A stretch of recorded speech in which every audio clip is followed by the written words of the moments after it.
내년부터 주 52시간제가 300인 미만 중소기업으로 확대되는 것과 관련해 정부가 처벌 유예 등 보완책을 논의하고 있습니다. 청와대는 국회의 보완 입법이 우선이지만 언제까지 기다릴 수만은 없다고 강조했습니다. 설악산 정상에서 시작된 단풍이 산 아래까지 내려왔습니다. 깊어가는 가을의 정취를 느끼려는 나들이객들로 전국 관광지는 하루 종일 붐볐습니다. 서울 지역 부동산 중개업소를 대상으로 한 정부와 자치단체의 합동 현장 단속이 시작됐습니다. 부동산 시장의 과열을 막기 위해서인데 단속 정보가 쉽게 전하가 실효성에 의문이 제기되고 있습니다. 보건당국이 같은 병원에서 주사를 맞은 환자 25명이 감염증에 걸린 것을 확인했지만 후속 조치는 없었습니다. 잇따르고 있는 주사 감염 사고를 당국이 외면하고 있다는 지적이 나옵니다.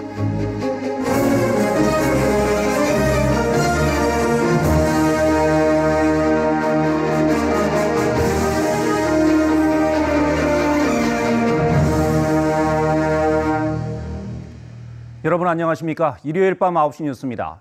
주 52시간 근무제 확대 시행을 앞두고 속도 조절을 해야 한다는 요구가 있어왔죠. 청와대가 국회에서 다음 달까지 탄력근로제 등 보완 입법이 마련되지 않으면 정부 차원의 보완책을 발표하겠다고 밝혔습니다. 처벌 유예 기간을 6개월 이상 부여하는 방안 등을 검토하겠다는 뜻입니다. 먼저 김지선 기자가 보도합니다. 주 52시간 근무제가 300인 미만 사업장까지 확대되는 시점은 내년 1월, 석 달이 채 남지 않습니다. 청와대는 기업의 부담을 줄이는 보완책으로 계도 기간을 두는 방안을 검토하고 있다고 공식 확인했습니다. 황덕순 청와대 일자리 수석은 탄력 근로제 법안 등이 국회에서 통과되는 게 바람직하지만 입법이 안 되면 정부 보완책은 불가피하다고 밝혔습니다. 구체적으로는 52시간제를 어겨도 처벌을 유예하는 계도 기간을 두는 방안을 거론했습니다. 황 수석은 300인 이상 대기업에 적용할 때도 계도 기간을 둔 바 있다면서 300인 이하 기업은 더 어려운 상황이 생길 수 있다고 언급했습니다. 처벌 유예 기간을 6개월 이상 두면 사실상 52시간제 도입 시점을 늦추는 효과를 가져와 기업 부담을 줄일 수 있습니다. 앞서 문 대통령은 탄력 근로제 법안의 조속한 처리와 함께 정부가 할 수 있는 보완책 마련을 주문한 바 있습니다.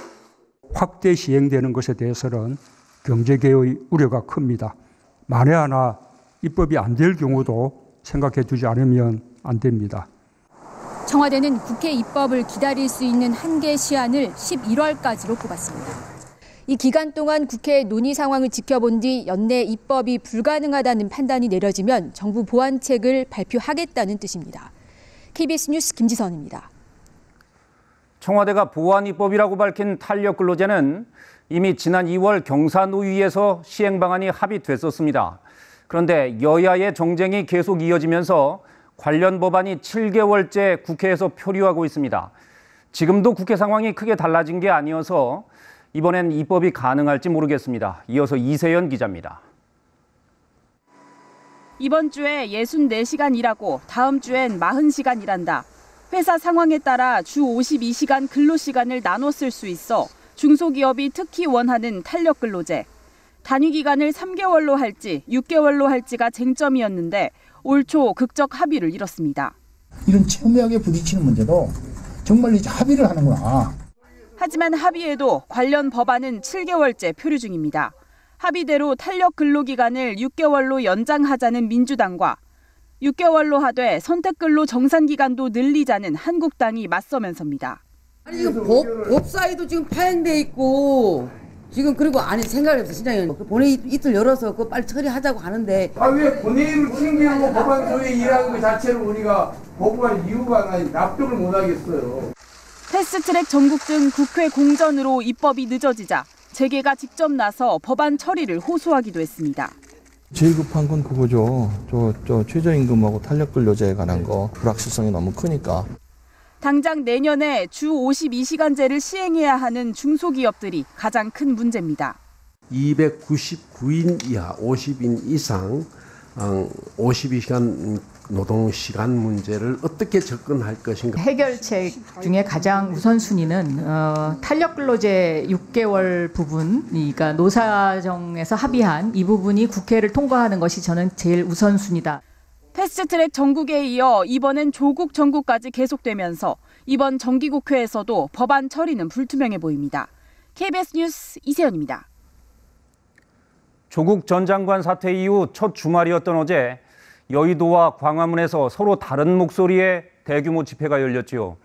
여야가 제각기 다른 집회의 목소리를 내세우면서 공수처 설치 속도전에 나서겠다, 결사 저지하겠다 팽팽히 맞서고 있습니다. 노윤정 기자입니다.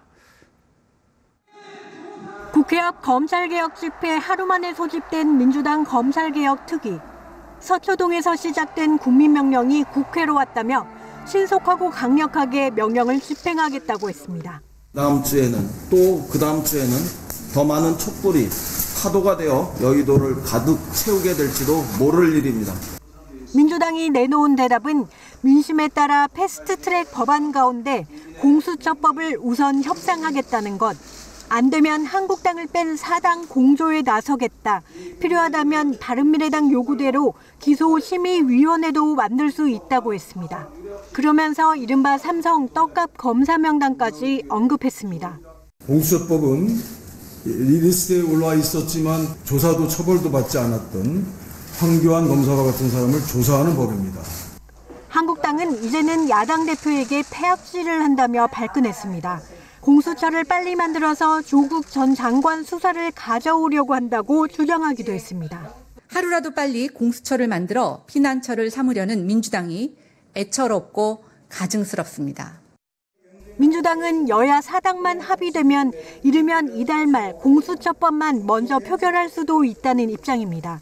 다만 선거법을 먼저 표결하기로 한 여야 4당 합의를 깨야 해 가능성은 불투명합니다. 바른미래당은 법안 순서를 바꾸자는 건 패스트트랙을 무효로 하는 거라고 선을 그었고 평화당 등도 명분이 없다, 국회 합의가 중요하다며 유보적인 입장을 밝혔습니다. KBS 뉴스 노윤정입니다. 네, 가을이 절정입니다. 설악산의 단풍도 절정이라고 합니다. 서리가 내린다는 상강을 나흘 앞두고 가을 정취를 즐기는 나들이객들이 많았던 하루였습니다. 깊어가는 가을 풍경 조혜진 기자가 전해드립니다.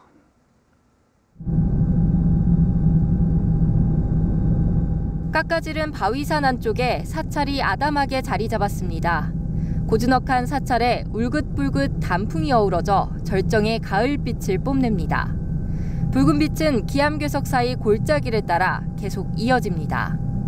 어렵사리 정상에 올라 힘껏 두 팔을 벌려봅니다. 단풍 든 산길 따라 굽이굽이 이어진 도로. 한계령 주차장은 하루 종일 북새통을 잃었습니다. 오대산도 노랗게 물들었습니다. 알록달록 등산복 차림의 시민들이 단풍길을 따라 월정사로 향합니다. 빨갛게 익은 나무 앞에서 잊지 못할 가을 사진을 남깁니다. 은행나무도 뒤처질세라 노란 옷으로 갈아입었습니다. 고운 색감이 놀러 나온 아이들은 물론 어른들도 설레게 합니다. 억새밭을 지나 능선을 오르는 사람들. 밀어주고 끌어주며 정상을 향해 한 걸음씩 나아갑니다. 더 늦기 전 추수를 마무리해야 하는 농가에는 휴일이 없습니다. 트랙터가 지나간 자리에 벼들이 차곡차곡 쌓입니다. 마지막 가을 거지 풍경입니다. 멀리 가지 않고 도심 속 공원에 나온 시민들도 많았습니다. 선선한 바람을 느끼며 절정에 이른 가을 정취에 흠뻑 빠졌습니다. KBS 뉴스 조혜진입니다.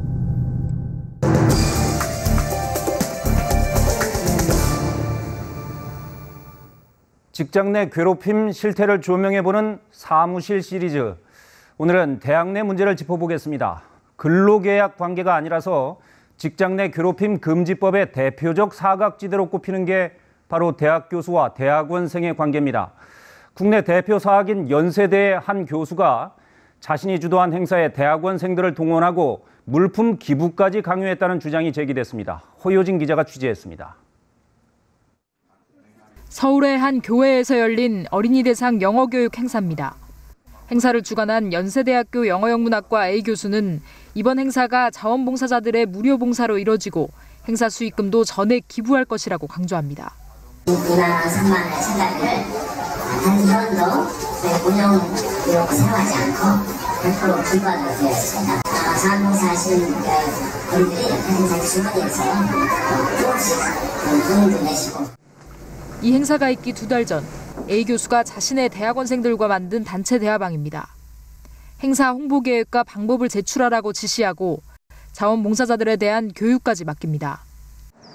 이 때문에 대학원생 10여 명이 A 교수로부터 특강을 들은 뒤 자원봉사자들을 교육하고 강연 장소도 사전에 답사하는 등 많은 시간을 행사 준비에 써야 했습니다. 왜 누구누구를 안 오냐? 인생에 뭐가 중요하니? 가정보다 이런 걸 해야지 성공할 수 있어. 뭐 이런 식의 말을 계속 하시는 거예요. 대학원생들의 입장에서 이제 결국 주는 교수님이고 저희 논문을 지도를 받아야지 졸업을 할 수 있는 거잖아요. 심지어는 경품 추첨 행사에 쓸 물품과 자원봉사자 50명의 점심값마저 기부라는 명목으로 대신 내달라고 대학원생들에게 주문했습니다. 젊은 선생님들은 특히 굉장히 압박을 많이 받는다. 그래서 돈이 없으시잖아요.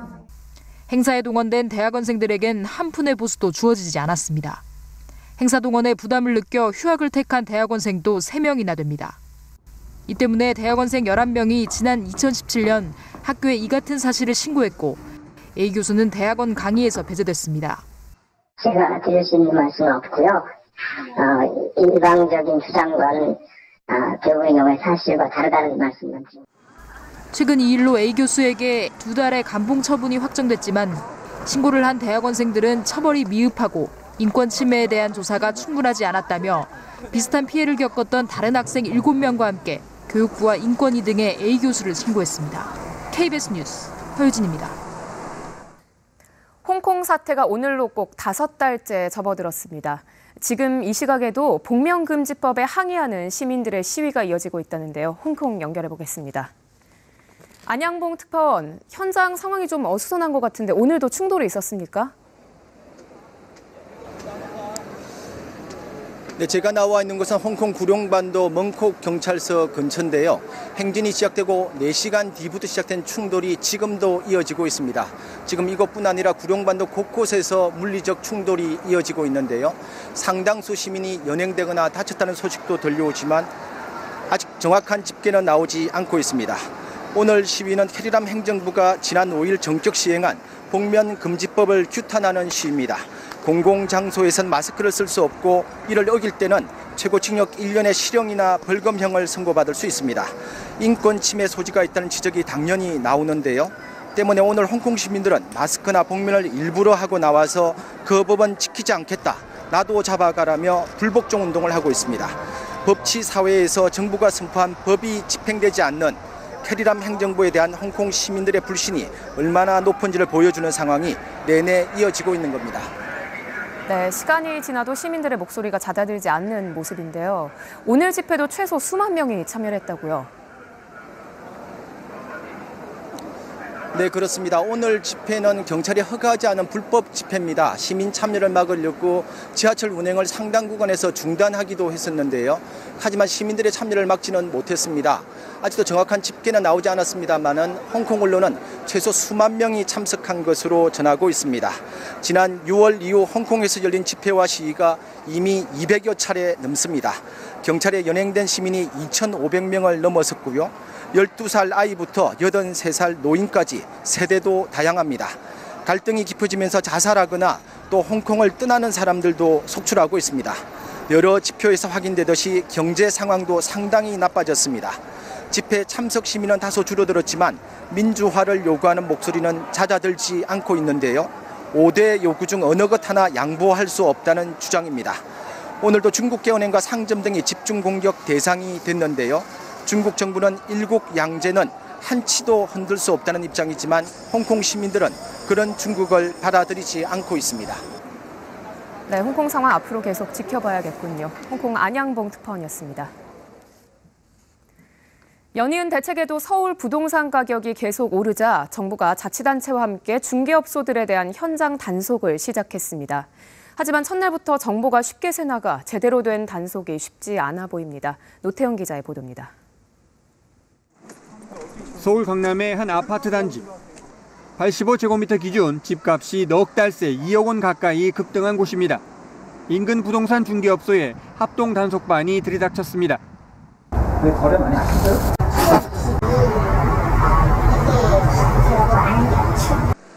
같은 시각 서울 마포의 대장주로 꼽히는 아파트 단지 중개업소에도 단속반이 찾아왔습니다.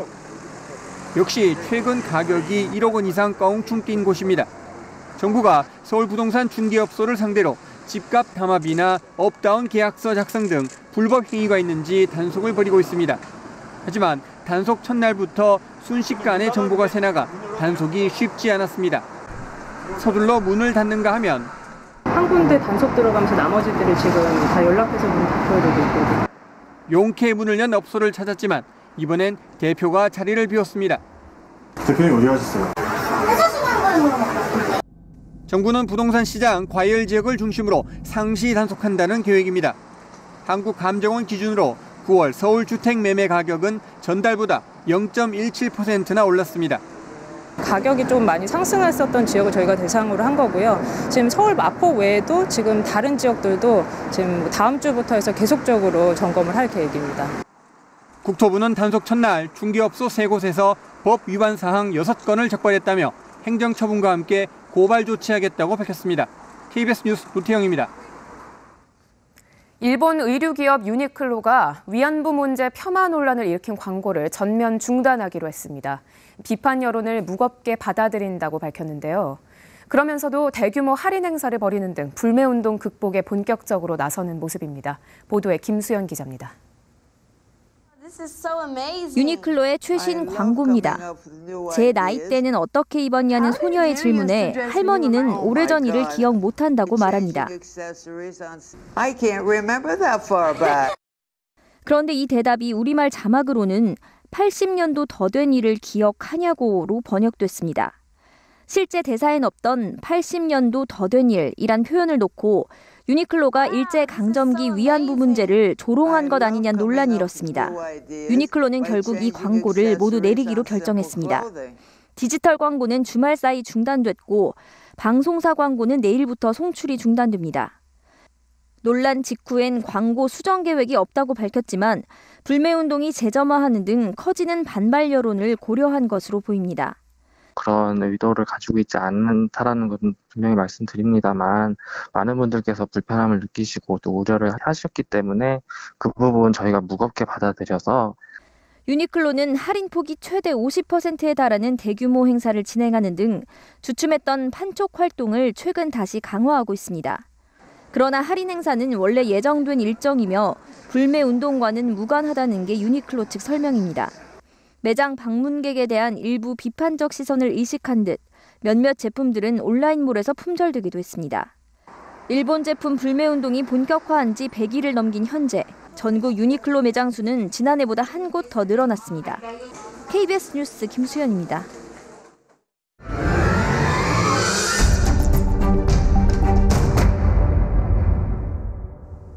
병원에서 주사를 맞았다가 오히려 균에 감염되는 사고가 끊이지 않고 있습니다.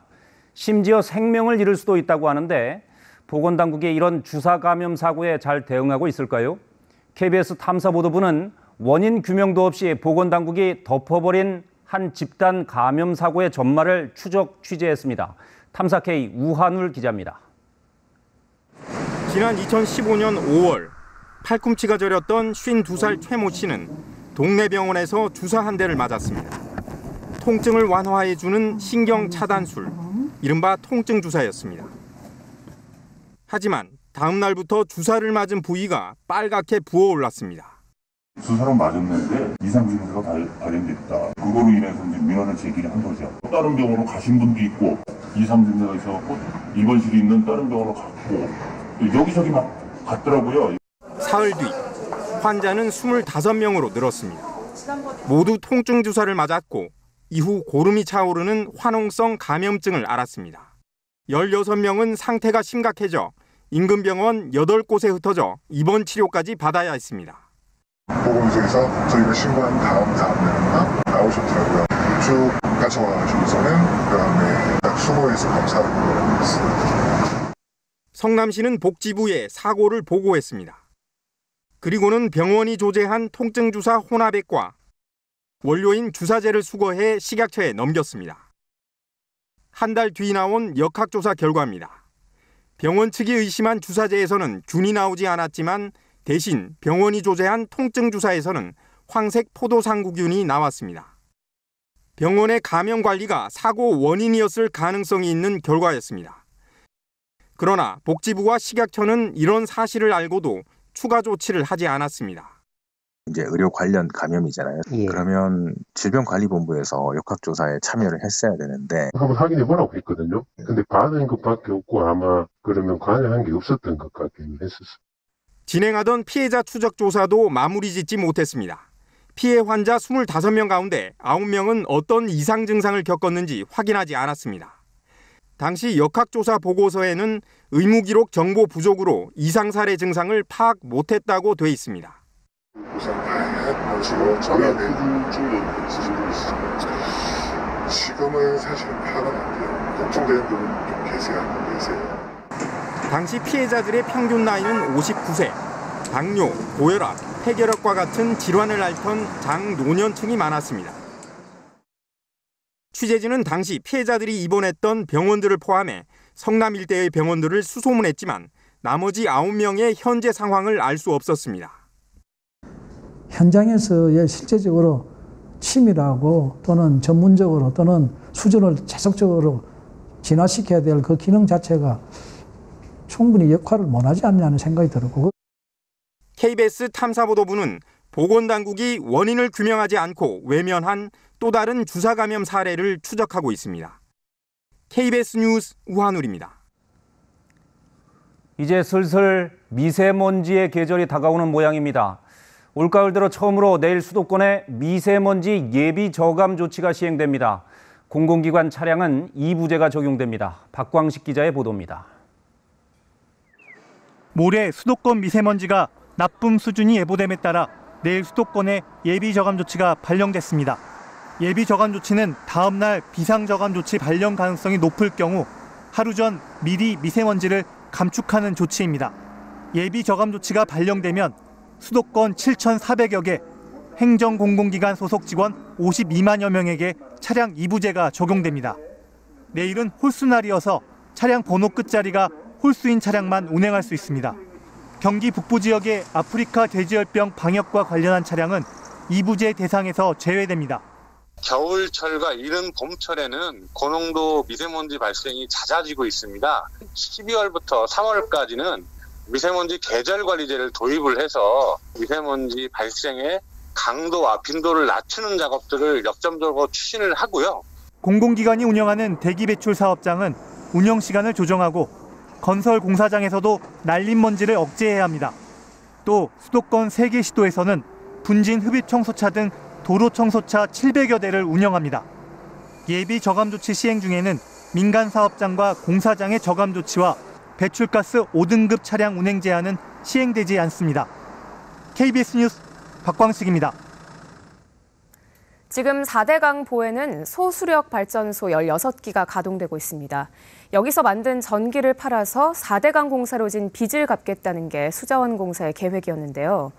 그런데 아예 매출이 없는 발전소가 3곳이나 되는 등 실적이 목표에 크게 못 미쳐서 빚을 갚기는커녕 운영비 손실만 불어나고 있습니다. 최형원 기자가 취재했습니다. 금강 상류에 있는 세종보. 수질 악화를 막기 위해 2017년 말부터 수문을 전면 개방했습니다. 수문을 열기 전 강물에 잠겨있던 모래밭은 이제 수풀이 우거진 하중도가 됐습니다. 그러면서 보에 딸린 소수력 발전소도 2년째 멈춰섰습니다. 보 상류와 하류의 수위가 거의 같아져 발전이 되지 않기 때문입니다. 전격 낙차가 2.5m입니다. 그러나 현재 70cm의 상하리 수위차로는 발전기를 가동할 수 있는 에너지를 확보하지 못해서 중지한 상태입니다. 세종보뿐만이 아닙니다. 발전 실적이 사실상 0에 가까운 보발전소는 전국 16곳 가운데 6곳, 나머지 10곳 가운데 6곳도 당초 계획한 발전량 목표에 크게 못 미쳤습니다. 이러다 보니 지난해 4대강 보발전소의 매출 손실액은 180억 원, 첫 가동을 시작한 2012년부터 누적 손실액은 643억 원에 달했습니다. 2013년부터 2016년까지는 가뭄 때문에 2017년부터는 보개방으로 목표 발전량을 채우지 못했다는 게 수공의 설명입니다. 4대강 개발의 폐해가 결국은 국민들의 혈세 낭비로 이어지고 있습니다. 정부 정책과 전력 생산 사이의 엇박자를 해결할 대안 마련이 시급합니다. 4대강 보발전소를 건설하는 데 든 돈은 2천억 원. 보발전으로 수익을 내서 4대강 건설로 생긴 부채를 갚겠다고 했지만 건설비, 운영비조차 못 건지는 애물단지가 되고 말았습니다. KBS 뉴스 최영원입니다. 실종된 지 44년 만에 상봉한 모녀, 또 28년 전 실종된 딸을 찾는 아버지의 사연 어제 전해드렸는데요. 이렇게 오래전 아이를 잃어버린 가족들은 자책감 속에 실직과 가정해체, 또 사회적 고립 등 2차, 3차 고통을 겪고 있어 사회 관심이 절실히 필요합니다. 오대성 기자입니다. 앳된 모습의 아들 하늘이. 이 사진이 마지막이 될 줄 몰랐습니다. 1997년 4월, 4살 하늘이가 의정부 집 근처에서 놀다 실종된 그날, 모든 게 무너지기 시작했습니다. 막 난리가 났었는데 너무 갑작스럽게 아이를 찾겠다며 남편은 생업을 내려놨고 함께 전국을 떠돌았습니다. 그러는 사이 빚은 늘어갔습니다. 카드가 9개, 10개 이렇게 되다 보니까 3년을 되돌려서 이렇게 맡기를 하다 보니까 시간이 흐르며 죄책감도 커졌고 너 때문에 잃어버렸다. 저한테 이제 화살이 이제 저한테 오는 거죠. 집으로 와서 이제 가정 불화에 결국 부부는 헤어졌습니다. 심각한 우울증에 삶을 포기하려 한 순간도 여러 번. 가슴 속에서 떠나질 않으니까 너무너무 힘들어요. 정말 죽고 싶고 살고 싶은 생각이 없어요. 저는. 남은 가족에게 경제적 문제와 죄책감, 가정 해체, 특히 심리적 불안정 등 고통의 악순환을 주는 장기 실종. 경찰도 최근 가족들을 위한 지원센터를 처음으로 열었습니다. 전국 지방경찰청도 3년 전부터 장기 실종 전담팀을 꾸려 활동 중이지만 증거 부족의 인원 부족, 잦은 인사 이동 등은 가족들이 아쉬워하는 부분입니다. 한 개인의 문제가 결코 아닙니다. 국가와 사회가 풀어야 될 공동의 문제임에도 불구하고 미아 찾기 시스템과 수사 기술이 부족했던 시절 일어난 일인 만큼 이제라도 가족들의 고통에 더욱 귀 기울여달라고 이들은 호소합니다. KBS 뉴스 오대성입니다. 얼마 전 우리나라에 온 지 보름밖에 안 된 20대 네팔 이주 노동자가 금속 가공업체에서 일하다 숨지는 안타까운 사고가 있었습니다. 이뿐만 아니라 다른 현장에서도 이주 노동자의 산재 사고는 끊이지 않고 있는데요. 전국의 이주 노동자들이 노동자 대회를 열고 죽지 않고 일할 권리를 달라며 호소했습니다. 이승재 기자가 취재했습니다. 지난 11일 23살 네팔인 이주 노동자 머걸 씨가 사고를 당한 금속 가공업체입니다. 머걸 씨는 갑자기 무너진 무게 3톤짜리 금속 조형 틀에 깔려 숨졌습니다. 한국에 온 지 불과 보름 만이었습니다. 이 노동자는 이 작업에 대한 아무것도 모르고 있고 또 사업주가 한 사업장에 데리고 와서 다른 사업장에 일 시켰습니다. 안전수칙을 익힐 새도 없었고 원래 일하기로 한 업체도 아니었던 겁니다. 지난해 산업재해로 사망한 외국인 노동자는 모두 150명. 지난 5년 동안 60%나 증가했습니다. 전국의 이주 노동자들이 한데에 모여 외친 것도 죽지 않고 일할 권리였습니다. 현장에서 겪은 어려움과 업주에 대한 쓴소리도 쏟아냈습니다. 오전과 오후에 10분씩 휴식 시간이 있었는데 쉬고 있으면 왜 쉬고 있냐고 하면서 쉬는 것도 할 수 없었습니다. 현행 제도의 문제점도 지적했습니다. 전국 이주 노동자들은 특히 사업장 이동에 제한이 있다며 고용 허가제를 폐지해야 한다고 주장했습니다. 사업주의 허가 없이는 사업장을 옮길 수 없어 위험한 사업장인 줄 알면서도 일할 수밖에 없다는 겁니다. 이주 노동자들은 최저임금을 깎거나 출국한 뒤에야 퇴직금을 늑장 지급하는 관행을 고치라며 도심 행진도 했습니다. KBS 뉴스 이승재입니다. 10월도 이제 하순에 접어들었습니다. 다가올 한 주를 전망합니다. 이낙연 국무총리가 일왕 즉위식에 참석하기 위해 화요일부터 일본을 방문합니다. 문 대통령의 친서를 들고 갈 가능성이 높습니다. 24일 목요일 아베 총리와 만날 것으로 보이는데 꼬여있는 한일 관계 해법을 찾을 수 있을까요? 한미 간에 현안이 하나 있죠. 방위비 분담금 협상이 22일부터 하와이에서 열립니다. 미국 측이 올해보다 대여섯 배 높은 6조 원대를 요구할 수 있다는 관측까지 나오고 있습니다. 진통이 예상되는데 한미가 이제 본격 줄다리기에 돌입합니다. 국회가 22일부터 내년도 예산안 심사에 들어갑니다. 513조 원대 초수퍼 예산인데다 총선을 앞둔 시점이어서 여야의 격돌이 예상됩니다.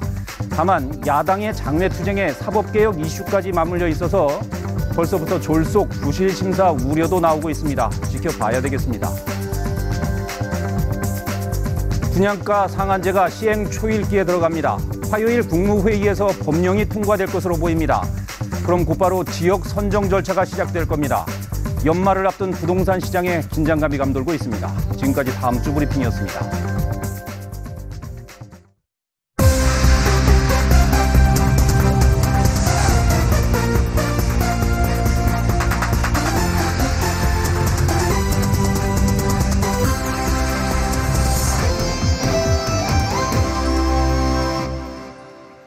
주말 스포츠 뉴스입니다. 프로축구 전북 문선민이 무섭게 진화하고 있습니다.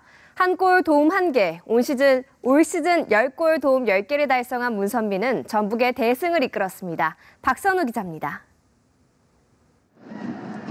전반 12분, 문선민이 로페즈를 겨냥한 기막힌 침투 패스로 결승골을 돕습니다. 두 자릿수 도움을 채운 도움왕 문선민은 골 욕심까지 냈습니다. 후반 3분 왼쪽 측면에서 치고 들어가 포항 수비를 잇따라 따돌린 뒤 넘어지며 슈팅을 때렸습니다. 평소처럼 접지 않고 찬 공이 골문 구석에 꽂히자 맏형 이동국은 문선민의 이마를 두들기며 시즌 10호 골을 축하했습니다. 문선민의 한 골 1도움 활약에 권경원이 세게 골을 넣은 전북은 포항을 3대0으로 제치고 우승 경쟁을 이어갔습니다. 페널티 박스에서 일단 공격수는 슛을 해야 되기 때문에 그런 부분에서 접지 않고 슛을 때렸는데 울산은 전반 22분 믹스의 선제골로 앞서갔지만 후반 3분 세징야의 환상골을 막지 못했습니다. 치열한 속도전 끝에 울산은 후반 35분 김보경의 크로스를 주민규가 결승골로 연결해 선두를 지켰습니다. 강원은 후반 추가 시간 이현식의 극장골로 서울에 3대2 역전승을 거뒀습니다. K리그2의 광주는 우승을 확정지어 3년 만에 1부 리그로 승격했습니다. KBS 뉴스 박선우입니다. 손흥민이 평양 원정 뒤 첫 리그에서 골대를 강타하는 등 맹활약했습니다. 대표팀 막내 이강인은 프로 데뷔 첫 퇴장을 당했습니다. 김기범 기자입니다. 전반 6분 만에 선제골을 허용한 토트넘. 후반전에 손흥민이 투입되면서 활기를 찾았습니다. 델리알리의 패스를 받은 손흥민이 강력한 슛을 날립니다. 골키퍼 키를 넘기는 오른발 슛이었지만 크로스바를 강타했습니다.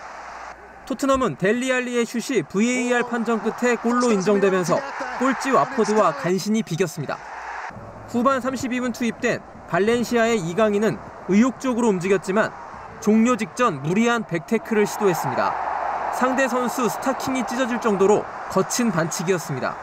처음에는 경고에 그쳤지만 VAR 판독 끝에 이강인은 프로 데뷔 이후 첫 퇴장을 당했습니다. 호날두의 오른발 슛이 좁은 공간을 절묘하게 파고듭니다. 호날두의 프로 통산 701번째 골. 유벤투스는 경기 막판 두 폰의 눈부신 선방까지 더해 볼로냐를 2대1로 이겼습니다. KBS 뉴스 김기범입니다. 프로농구 우승 후보 맞대결에서 SK가 2차 연장 대접전 끝에 김선영과 최준용의 활약으로 전자랜드를 이겼습니다. 김도환 기자입니다. 4쿼터 종료 2분 전 10점을 뒤졌지만 전자랜드는 포기하지 않았습니다. 강상재의 3점슛 등으로 석점차까지 추격했고 종료 직전 강상재가 또 한 번 동점을 만드는 3점 버저비터를 넣었습니다. 그러나 두 차례의 연장 혈투에선 SK 국내 선수들의 배짱 넘친 플레이가 돋보였습니다. 최준영이 공을 밖으로 뺀 뒤 자신이 공격하겠다는 원희의 사인을 무시하고 홀로 해결합니다. 곧이어 제역전 3점포까지 적중시킵니다. 종료 1분 전 김선영은 바스켓 카운트를 성공시켜 98대 94까지 벌렸습니다. 김선영과 최준용이 42점을 압착한 SK는 2차 연장 접전 끝에 전자랜드를 이겨 3연승을 달렸습니다. 코트에서 대범함은 정말 KBL 농구에서 손꼽히는 것 같아요. 모르겠어요. 저 어렸을 때부터 제가 생각이 좀 없어가지고 그냥 막 사는 것도 막 살고 농구도 막 하는 것 같아요. DB도 김종규의 활약을 앞세워 KT를 이겨 개막 5연승을 질주했습니다. 여자농구 국민은행은 17점에 12개의 리바운드, 블록슛 2개를 기록한 박지수의 활약으로 첫 승을 신고했습니다. 프로배구 OK저축은행은 서브 에이스를 13개나 기록하며 개막 2연승을 달렸습니다. KBS 뉴스 김도환입니다. 168cm 작은 거인 알투베가 극적인 끝내기 홈런으로 휴스턴을 월드 시리즈로 이끌었습니다. 4대4로 맞선 9회 말 투아웃 주자는 1명. 휴스턴의 호세 알투베가 양키스 마무리 체프먼이 던진 공을 담장 밖으로 날려버립니다. 월드 시리즈 진출을 확정지은 작은 거인의 한 방으로 양키스를 제압한 휴스턴은 23일 워싱턴과 7전 4선승제 월드 시리즈를 시작합니다. 여자 골프 무서운 신인 임희정이 KLPGA 투어 마지막 메이저 대회인 KB금융 스타 챔피언십에서 우승했습니다. 19살 새내기 임희정은 시즌 3승을 기록했습니다. 생일을 맞은 재미교포 데니엘 강은 제시카 코다를 제치고 LPGA 상하이 정상에 올랐습니다. 서울 도심과 북한산 구간 등 100km 코스를 달리는 국제 울트라 트레일 러닝 대회가 처음으로 열렸습니다. 1, 2위 선수들은 13시간 안에 골이 냈고 동호인들은 1박 2일에 걸쳐 완주에 성공하며 성취감을 만끽했습니다.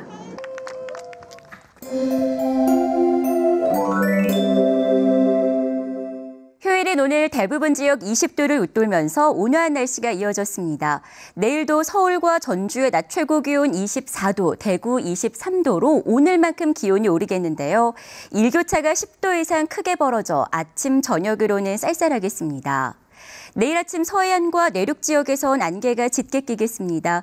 수도권과 강원, 영서, 충남 지역에선 미세먼지 농도 나쁨 단계가 예상됩니다. 내일 중부지방의 아침 기온은 서울 12도 등으로 오늘과 비슷하겠고 낮 기온은 강릉과 대전 23도로 오늘과 비슷하거나 1, 2도가량 높겠습니다. 남부지방도 아침 기온 10도를 조금 웃돌면서 쌀쌀하겠지만 낮에는 광주가 24도, 부산 23도까지 올라 일교차가 크겠습니다. 바다의 물결은 남해상에서 3m까지 높게 일겠습니다. 모레까지는 전국이 대체로 맑겠습니다. 이렇게 맑고 일교차 큰 날씨가 이어지면서 단풍의 빛깔은 점점 더 고와지겠는데요. 수요일에는 강원 영동과 제주도에 비가 내리겠습니다. 기상정보였습니다. 일요일 9시 뉴스 마칩니다. 편안한 밤 보내시길 바랍니다. 고맙습니다.